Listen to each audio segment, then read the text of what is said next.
Dans cette vidéo, on va voir comment importer dans GTS un fichier CSV qui nous est fourni donc par Sodexo, un fichier qui contiendra les informations de paiement qu'on aura fourni à Sodexo. Et donc, on va rentrer ce fichier dans Visualis afin d'adapter directement nos prestations en fonction des informations envoyées par Sodexo. Donc, pour ça, on se rend dans Chèque, importer Sodexo, on clique. Donc évidemment, une fois que je suis sur cette page, je vais devoir envoyer le fichier donc, qui m'a été fourni par Sodexo au programme. Donc pour ça, je clique sur le petit bouton Envoyer les prestations. Je choisis mon fichier, là où il est enregistré sur mon ordinateur. Donc je choisis le fichier, hein, c'est un fichier de type CSV. Je le sélectionne, je clique sur Envoyer le fichier. Donc une fois qu'on a envoyé le fichier Sodexo, eh bien Visualis va lire les informations du fichier. Et donc c'est ce qui va nous afficher, c'est un tableau avec les informations qu'il a lues. Donc, par exemple, ici, on a la colonne client. Alors ici, c'est tout simplement le numéro Sodexo du client. Là, l'aide ménagère avec à droite, évidemment, son numéro Sodexo aussi pour l'aide ménagère, la date de la prestation, les heures et le nouveau statut que Visualis va attribuer à cette prestation. Donc, dans ce cas-ci, Sodexo nous a envoyé une information qui nous disait que cette prestation-là, à cette date-là, a été payée. Et donc, maintenant, Visualis, il a adapté automatiquement la prestation en statut payé.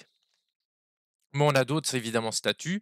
Donc le statut validé par la société va faire que Visualis va passer cette prestation en statut effectué. On a évidemment des statuts annulés. Donc la Sodexo nous a indiqué que la prestation a été annulée. Donc Visualis va bien entendu passer cette prestation au statut annulé, etc., etc. Et voilà donc comment on peut simplement envoyer des informations relatif au paiement électronique. Donc, c'est un fichier qui nous est fourni par Sodexo via le portail de Sodexo. Et donc, on peut le rentrer dans Visualis afin qu'il adapte de façon automatique les prestations. Donc, il adapte leur statut et le paiement des prestations éventuellement. Alors, dernière petite précision, les prestations donc, qui ont eu un statut adapté par cet import de fichiers. Si je me rends dans ma liste des prestations, donc on va aller en chercher, on voit que le 20 du 7, j'en ai. Au 20 du 7, ça va me sortir que cette date-là.